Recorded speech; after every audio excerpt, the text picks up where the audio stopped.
All right, everyone. Alexander and Steve. So let's start with our economics part. And in today's session, we will be starting a new chapter. And this chapter belongs to the statistics, and the name of this chapter is Measure of Dispersion. All right. So first of all, in this chapter, we will start with the meaning of dispersion, and then we will start learning about what are the different types of dispersion and how it can be calculated, and other things, other topics in the chapter. So starting with the meaning, what is the meaning of dispersion? So first of all, let me explain this through an example. Just a minute. Yeah. So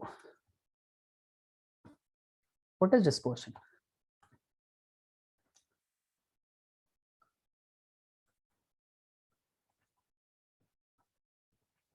So dispersion basically, dispersion means the variability of a series. Let's suppose there are two series given in the question. Let's suppose there are two series. Series basically means series of number. So let's suppose there are two series, 10, 12, 15, 16, 20, 25, 30, 32, 38, and 40. Right? So are you able to see that items are changing in the series? From 10 it goes to 12, then again it rises to 15, then from 15 it goes to 16, then 16 to 20, and again from 20 to 25, then to 30, then 32, then 32 to 38, and 38 to 40. So the change that is taking place in this series is considered as a variation. Numbers are changing, therefore there is a variation in the series, right? This variation is considered as a dispersion. Variation in a series is called dispersion. If there is a huge variation, that means if items are fluctuating a lot, that means dispersion is high. If items are not, there is not much fluctuation in the item, that means there is a less dispersion. So let me give you another example. Let's suppose there is another series.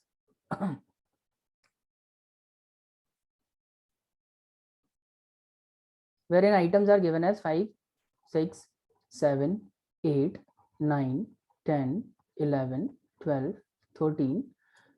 Okay. So tell me, compare series 1 and series 2. Compare series 1 and series 2. Tell me, in which series do you think there is more fluctuation or variation in the items? Tell me, Alexander, in which series do you think items are fluctuating, or there is more variability in the series? In which series do you think more variability is there? Sir, series 1. Series 1, the items are more. There is more variation in the item in the series 1 as compared to the series 2. So here the variation is only by 1 mark, one value, that is from 5 it rises to 6, then from 6 again it raises by 1 number, from 7 to 8, 8 to 9, 9 to 10. So obviously there is a fluctuation, there is a variation in this case also, but fluctuation is not as much as compared to the series first.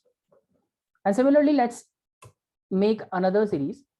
Let me prepare one more series. Let me give you an example. Let's suppose this is third series, and here items are 5, 25, then 8, then 9, then 40, then 12, and 90. This kind of values is given in the series third. So tell me, are you able to see that there is a huge fluctuation?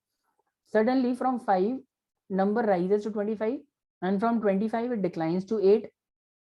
Getting my point? And from 8 it rises by only one number, one value, and from 9 it again rises by 31 marks, and from 40 it declined to 12, and then from 12 it suddenly goes up to 90.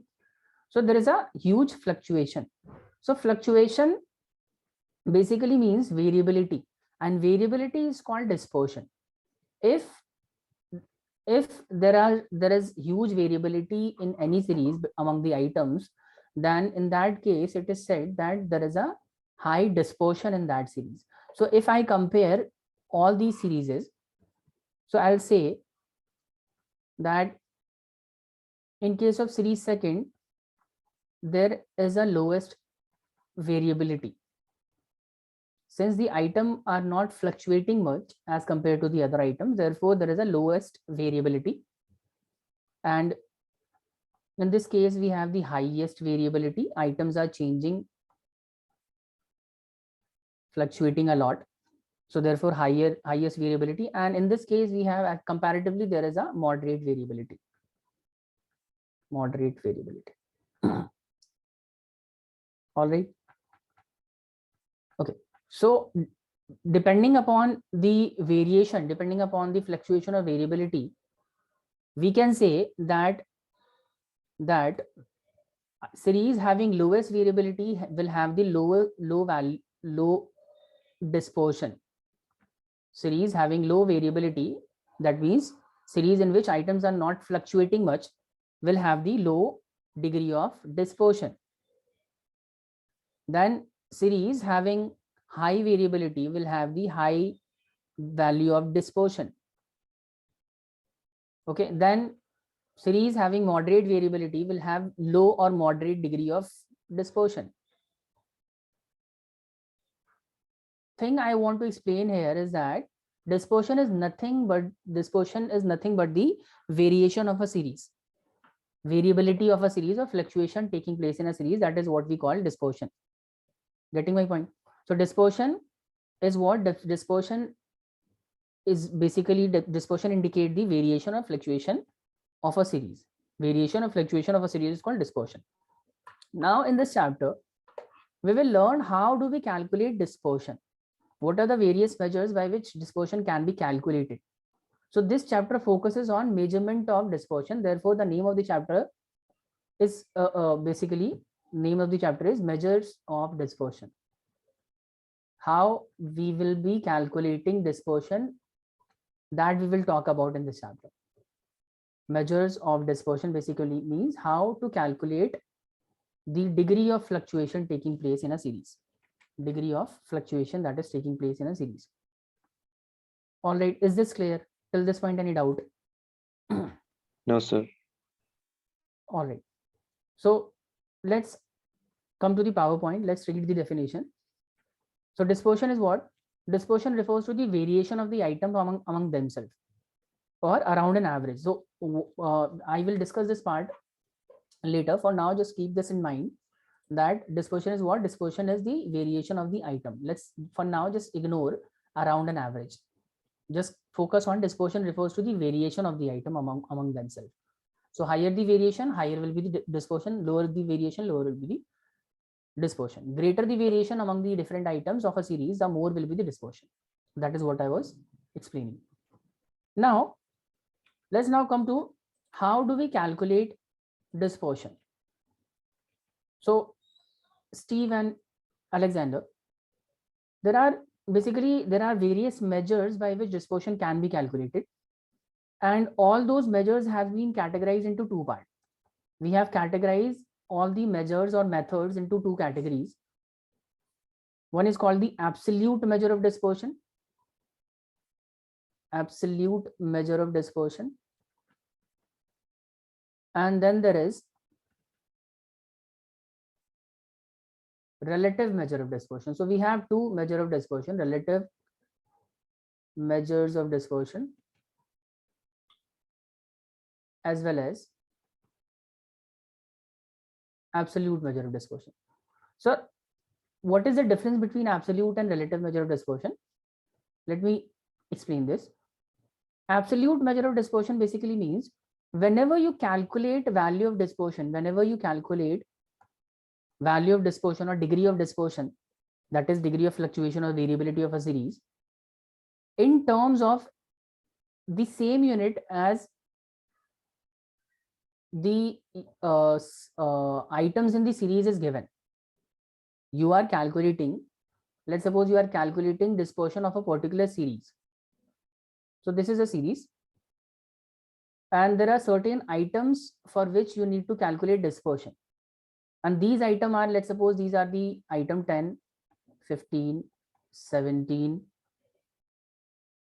then 25, then 28, then 29 and 40. So we need to calculate value of dispersion in context of this series. And these are the items of this series 10, 15, 17, 25, 8. So what are these, what this series is related to?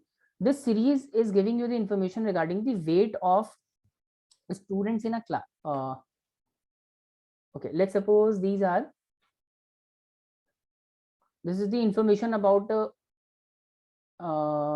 let's suppose this is weight. For example, let's suppose this is weight of certain commodity or certain item. So the series contains the weight of certain item. So tell me, weight is always calculated in terms of, either it will be calculated in terms of liter or it should be calculated in terms of kilogram, right? So let's suppose items of the series is given to you in the form of kilogram. So all the items have the similar unit, same unit, kilogram, 15 kg, 17 kg, and 25 kg, 28 kg, then 40 kg. Okay, so all the items have been given in terms of in the kilogram unit, right? Now we need to calculate dispersion. We need to calculate dispersion of this particular series. And what do? We calculate dispersion in terms of same unit as the items in the series is given. So items in the series is given in terms of kilogram, and we calculate the value of dispersion in terms of kilogram only. So when dispersion is calculated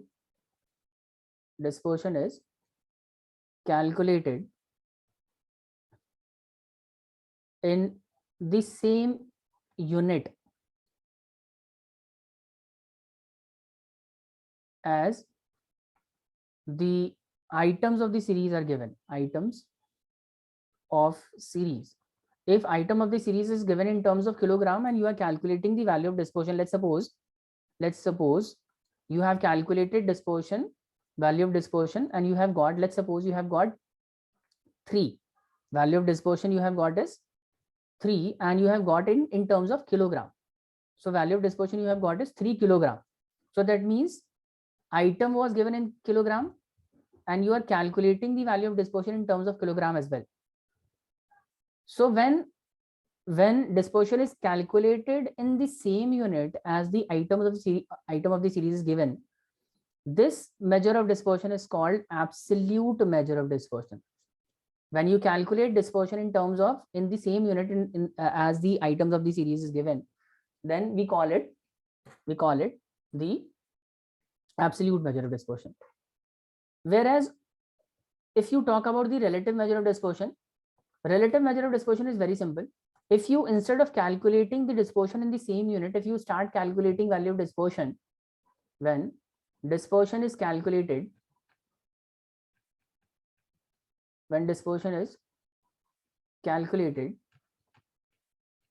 in terms of, either in terms of percentage, you calculate the value of the dispersion in terms of percentage, or in terms of ratio, then in that case it will be called relative measure of dispersion.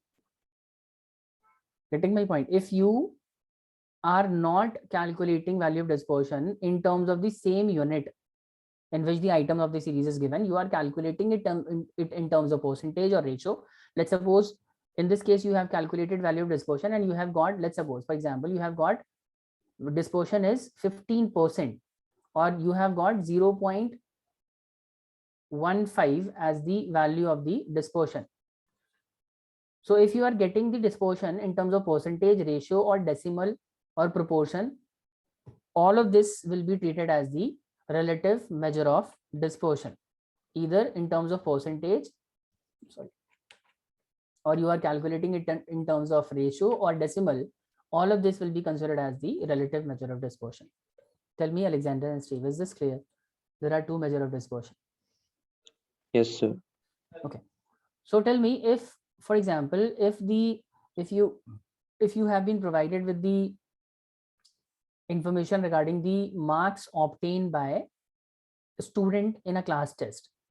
So let's suppose you have been provided with the marks of 20 students.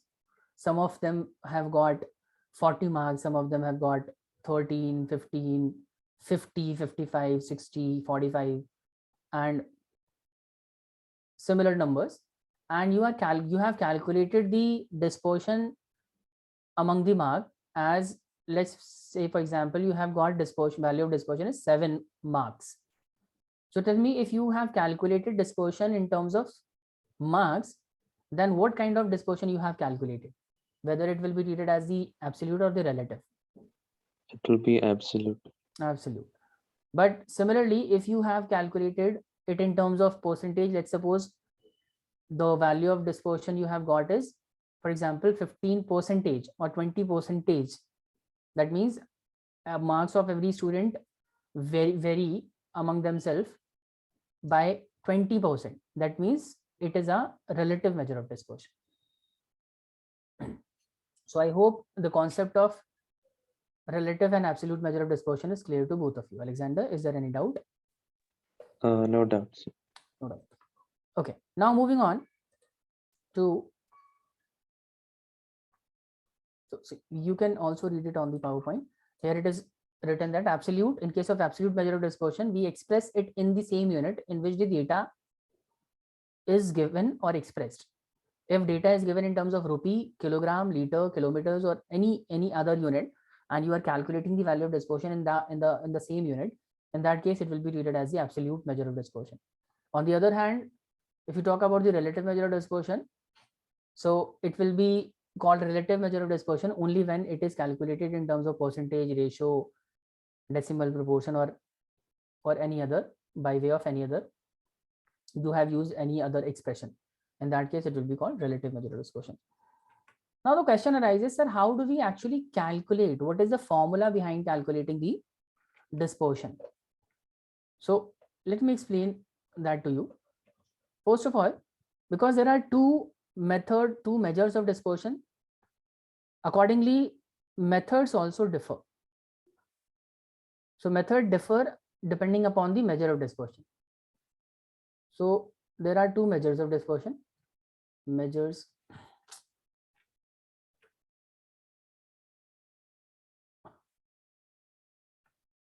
of dispersion.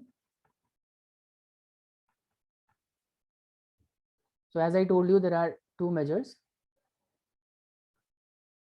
the absolute measure of dispersion and the relative measure of dispersion. Okay, so in order to calculate absolute measure of dispersion, we use following methods. So these are the methods by which dispersion is calculated. So first method to calculate absolute measure of dispersion is range.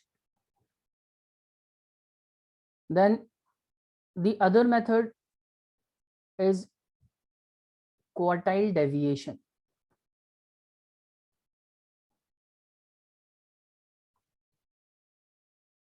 Then we have mean deviation.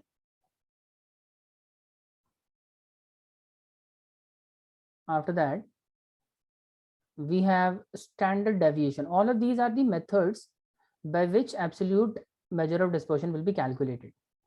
Standard deviation. Got it? Then we have variance.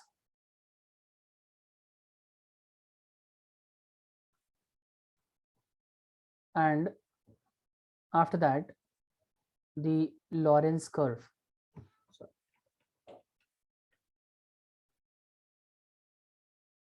Lorentz curve.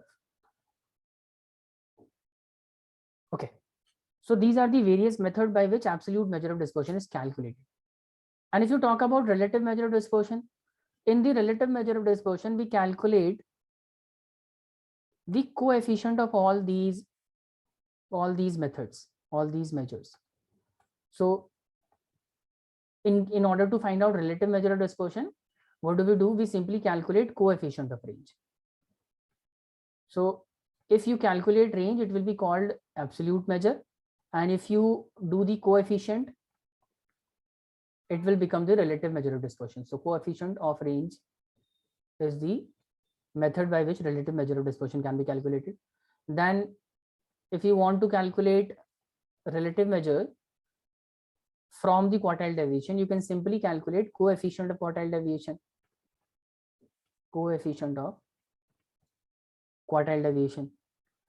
And if you have calculated mean deviation and now you want to calculate relative measure of dispersion, so you can simply calculate coefficient of mean deviation. So simply by converting it into coefficient, we can calculate the relative value of the dispersion, coefficient of mean deviation, then coefficient of the standard deviation. And after that, we have coefficient of variation. Coefficient of variation. So all these are the various methods by which relative measures of dispersion can be calculated, and these are the items by which absolute measure of dispersion can be calculated. So I hope these are clear to you. There is no coefficient for Lorentz curve. Lorentz curve is calculated only for absolute measure of dispersion. There is no relative measure of dispersion for the Lorentz curve. Tell me, Alexander, is this clear to you?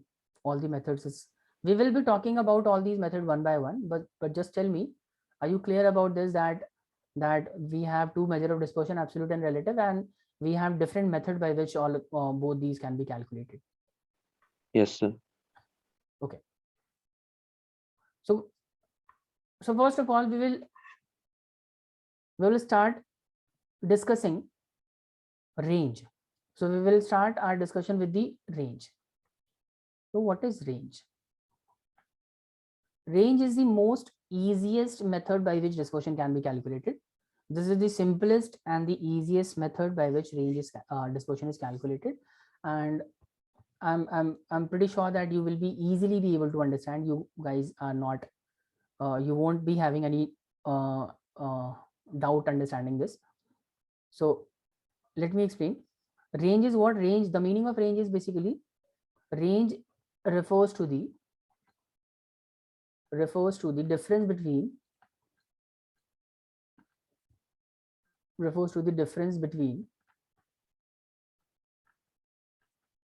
the largest value, or highest, you can also write highest, largest value, and the smallest value of the series. Smallest value of series. All right. So difference between the largest and the smallest value is called range. So in order to calculate range, we apply this formula: R for range equals to largest value, that is L, minus smallest value, that will be S. So L minus S will be the value of the range. Okay.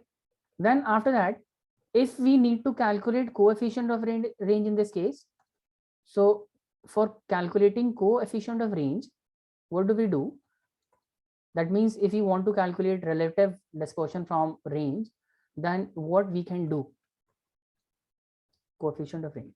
So this is how coefficient of range can also be calculated. For coefficient of range, we use CR for coefficient of range equals to L minus S upon L plus S. That means largest value minus smallest value divided by largest value plus smallest value. This is the formula for calculating coefficient of range.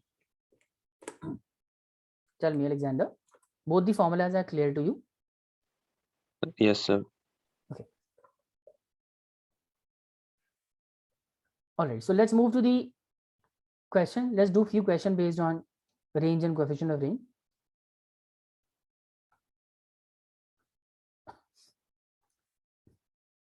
Please note this down. Find range and coefficient of range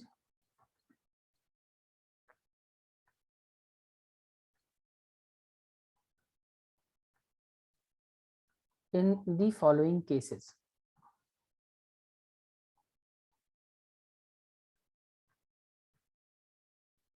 In the following cases. So case 1, I'm giving you case 1 that we will be doing. It will be based on individual series. So I'm sure that you already understand the meaning of the individual series. Individual series. So in case of individual series, we have the following items that is given in the question. Items we have are 20, 30, 40, 50, 60, 70, 80, and 90. So these are the items in this series. Then let's take one more case. This case will be based on discrete series. So let's suppose this is discrete series. In the discrete series, we have these items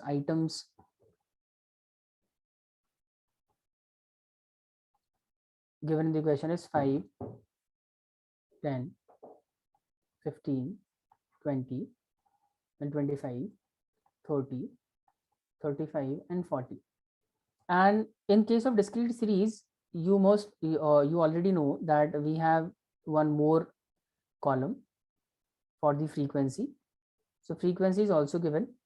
Let's suppose frequency is 6, 5, 3, 9, 2, 12, 8, and 3. This is the frequency of the series. Now let's take one more example. Then we will solve all three cases one by one. So let's suppose the third case is regarding the continuous series. So Alexander, I'm sure that you already know there are three types of series in the statistics: individual, discrete, and the continuous. The basic classification are of three types.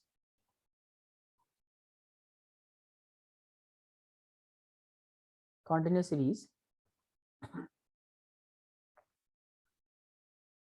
and in continuous series, items are given in this format: class.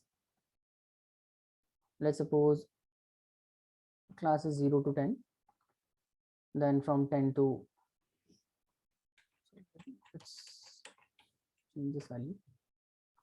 Items are 10 to 20, 20 to 30, 30 to 40, 40 to 50, 50 to 60, and 60 to 70 as well. After that, we have frequency.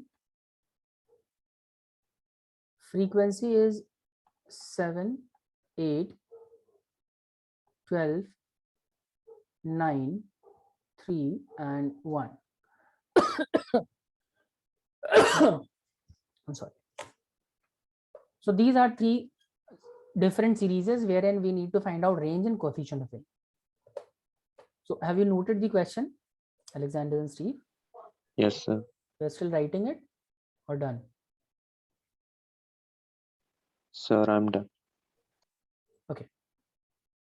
All right. So now let's solve the question one by one. So first of all, we will calculate range in the category first, that is in case of individual series. So case 1. So for first case, we need to calculate two things. We need to calculate the value of the range. The formula for range is L minus S. and we are also required to calculate coefficient of range. So for coefficient of range, we will apply this formula: coefficient of range equals to L minus S upon L plus S, right? So let's go to the question case first. Now tell me Alexander, which do you think is the smallest value and the largest value in this series? In the case first, which do you think is the largest and the smallest item? Sir, 20 is the smallest and 90 is the large. Correct. This is it. So this is the largest value. This is the smallest value. We need to calculate range. So what we will do, we will simply reduce largest value minus smallest value. So 90 minus 20, we will get 70. So this will be our range. This is it. And in order to find out coefficient of range, we will apply this formula L minus S upon L plus S. So 90 minus 20 divided by 90 plus 20. Now we will calculate this. So by calculating, you will get 90 minus 20. In the numerator, we will have 70, and in the denominator, we will have 110. So now when you will calculate it, you will get, just a minute, let me show you. We will get 70 divided by 110. So it will be 0.6363. 0.63.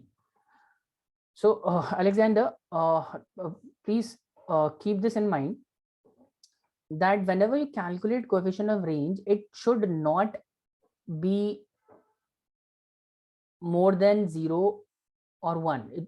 It will always lie between 0 to 1. Coefficient of range can never be 0, it can never be 1, it will always lie in between 0 to 1. So coefficient of range can have the value of 0.9, 0.3, 0.63, 0.5, 0.8, 0.01, but it can never be 0, neither it will be 1 nor more than 1. It will always lie between 0 to 1. Tell me, is this clear? Yes, sir. Okay. Now, let's calculate range and coefficient of range in case 2. So again, we will be writing it in case of case 2b. Case second was related to discrete series. So we will go to the discrete series. First of all, let's write down the formula. The formula for calculating range is largest value minus the smallest value, and for coefficient of range, the good thing is that formula remains same in case of every series. Either it is a basically discrete series or individual series or the continuous series, formula remains same. So formula L minus S and L plus S. Now let's go to the discrete series, case 2. Tell me Alexander, which do you think is the smallest value and the largest value, largest and the smallest item?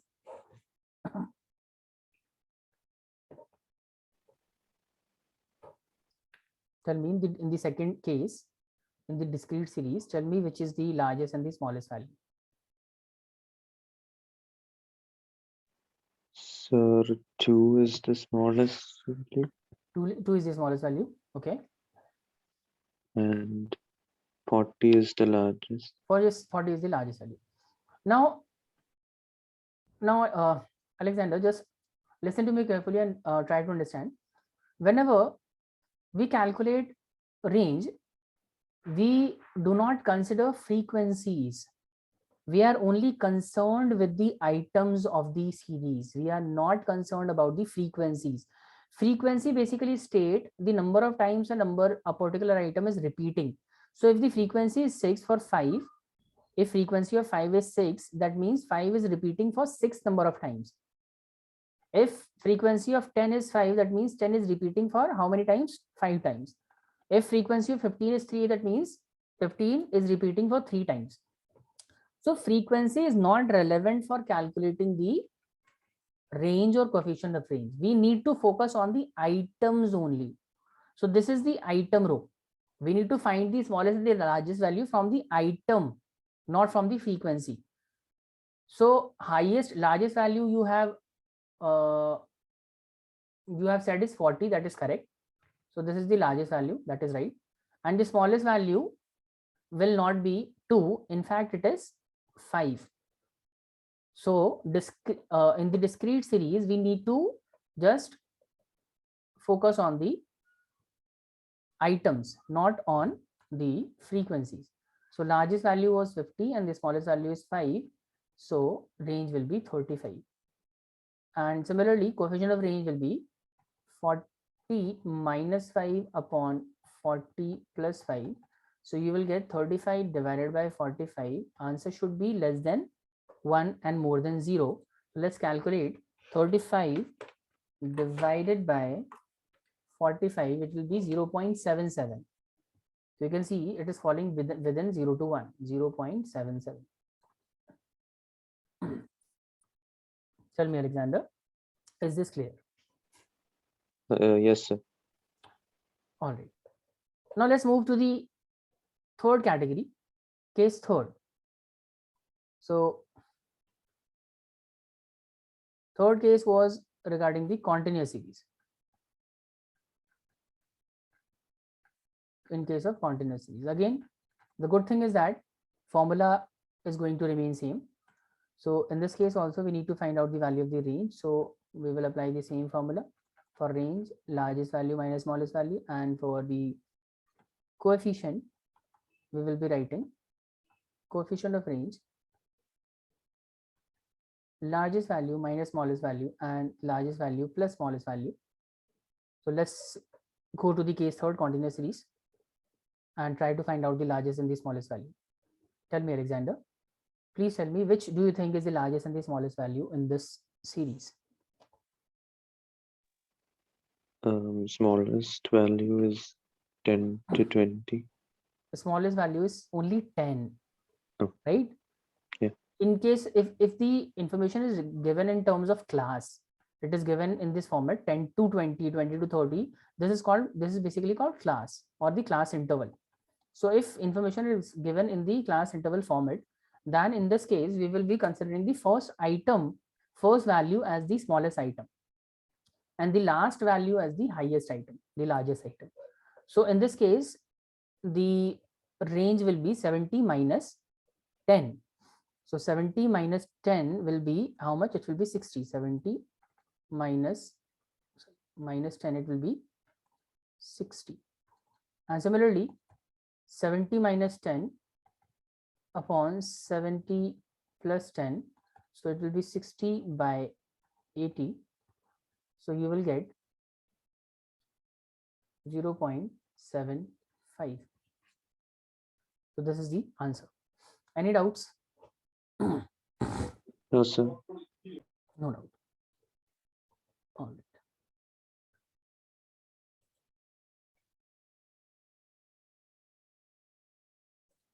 Okay. So now let's read the definition of the range. So these are the various methods by which dispersion can be calculated. I have explained it in detail that there are various methods: range, quartile deviation, mean deviation, standard deviation, and basically all the method can also be categorized into two parts. There is two categories wherein if you need to calculate absolute dispersion, you can calculate range, mean deviation, standard deviation. And in case you need to find out the relative measure of dispersion, then in that case you can find out the coefficient of these values. So in order to find relative measure of dispersion, you will be calculating coefficient of range, coefficient of quartile deviation, coefficient of mean deviation, and etc. Now we have started doing question based on range. So range is the simplest and the easiest method of calculating dispersion. So it is the simplest measure of dispersion. It can be defined as the difference between the largest and the smallest value. That is what I have explained you. And we, in order to calculate coefficient of range, we do L minus S upon L plus S. So this is pretty much everything about range. Then these are the various these are few questions based on range, and I want you to try this question now. Please solve it. First question is based on individual series, then we have the second question on discrete series, third is based on the continuous series. In all these questions, you need to calculate range and coefficient of range. Do it quickly. Let me know whether you are getting the same answer as shown in the shown on the slide or not? Okay. Do it quickly.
Let me know when you are done, Alexander. Sir, I'm done. Okay, any problem? You got the answers? Yes, sir. All right.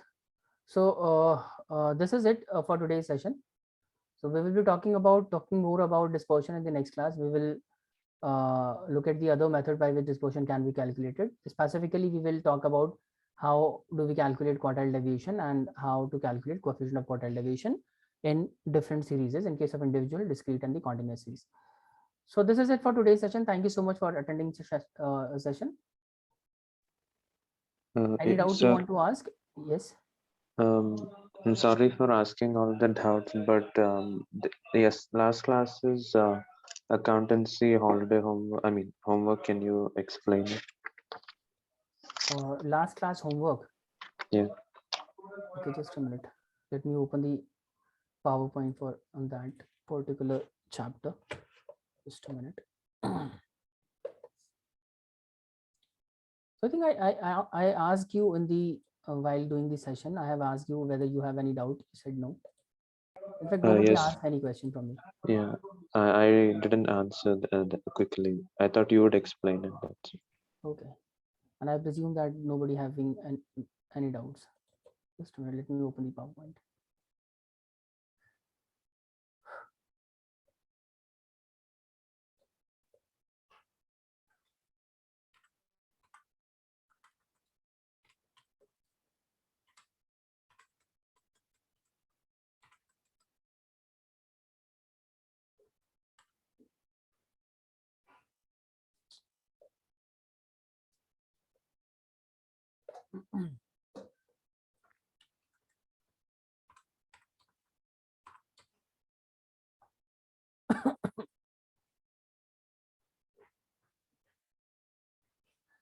Yes, I think. Yeah, okay. Yes, sir. So I think I gave you this question for your homework. Yeah, please ask it out. Sir, um,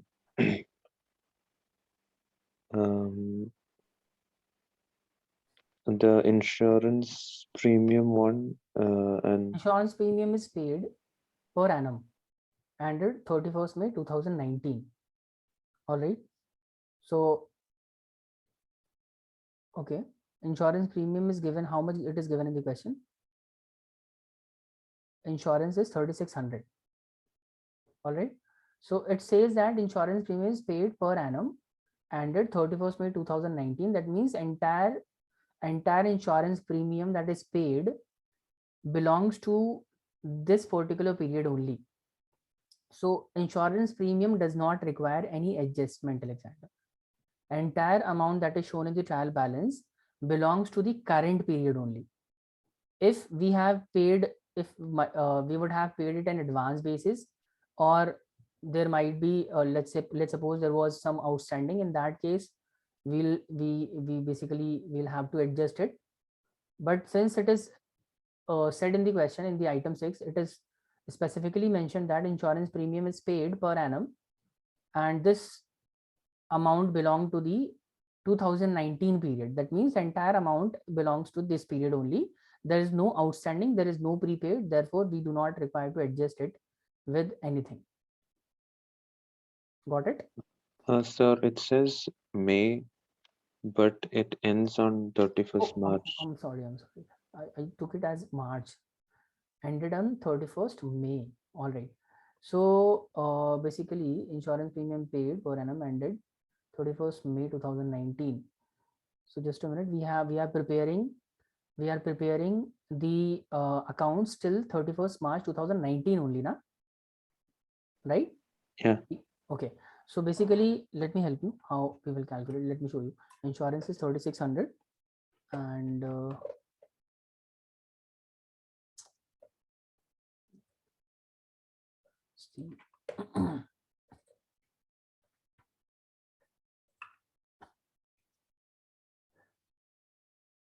okay. So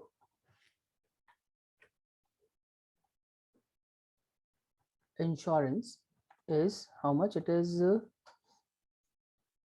was 3600, and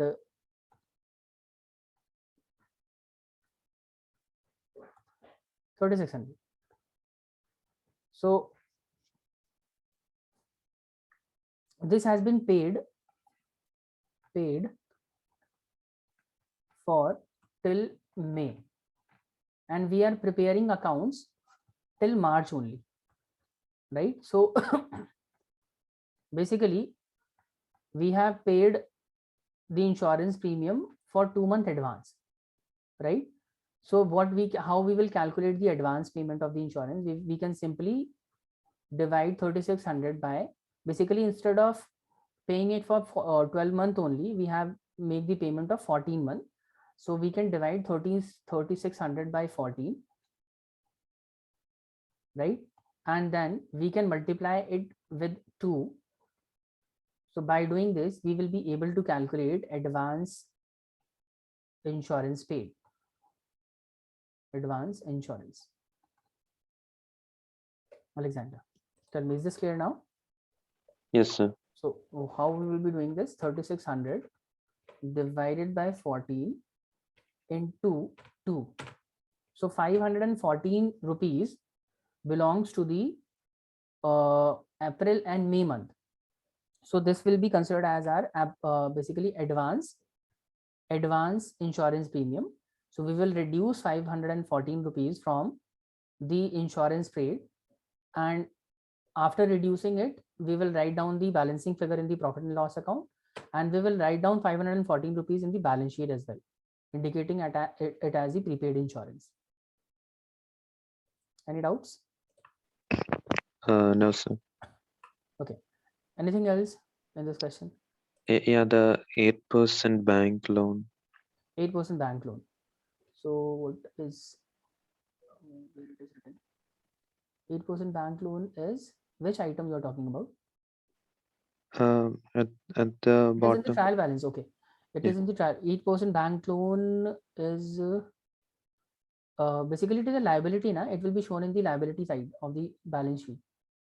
There will be no, I don't think there is any adjustment entry regarding loan. Yeah. Okay. So loan from the bank was taken on 1st October 2018 at the rate of 8%. Okay. So this is how it will be done. 8% loan. Just a minute. Let me show you.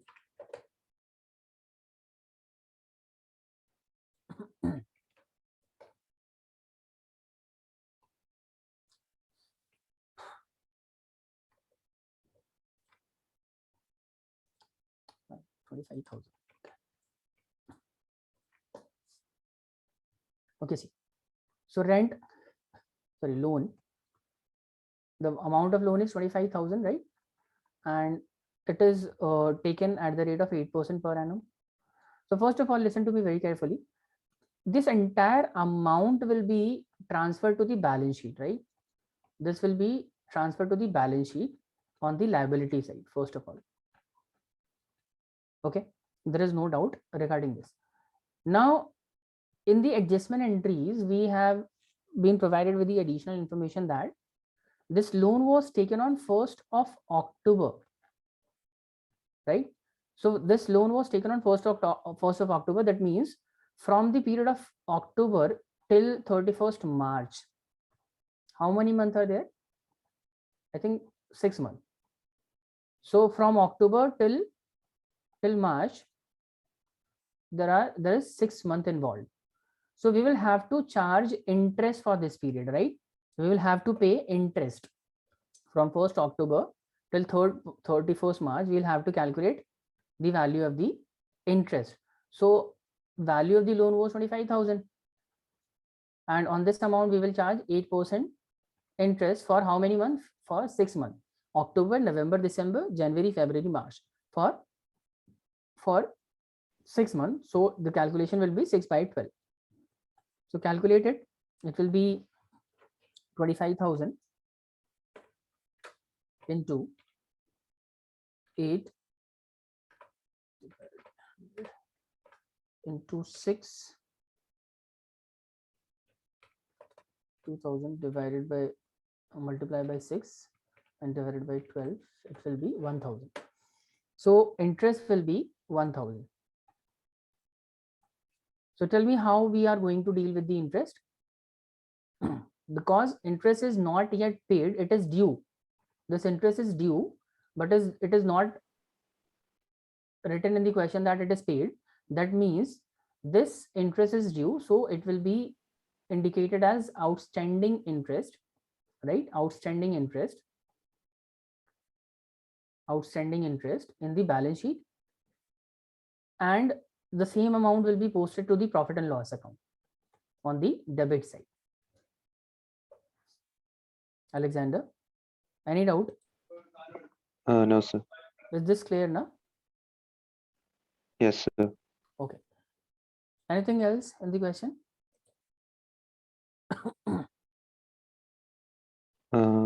Sir, one last thing.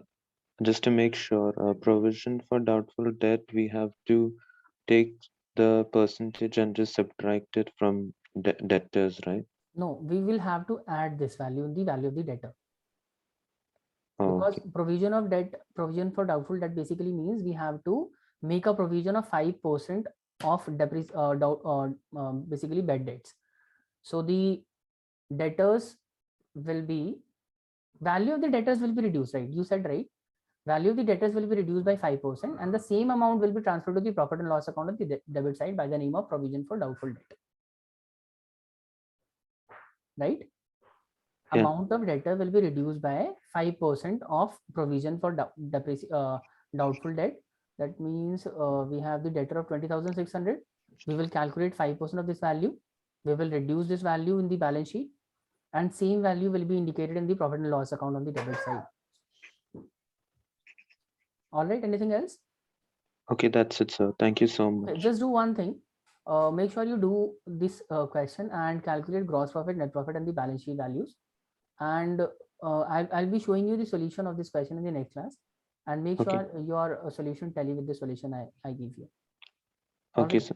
So this is it from my side today. Thank you so much. Goodbye. Thank you so much. Goodbye.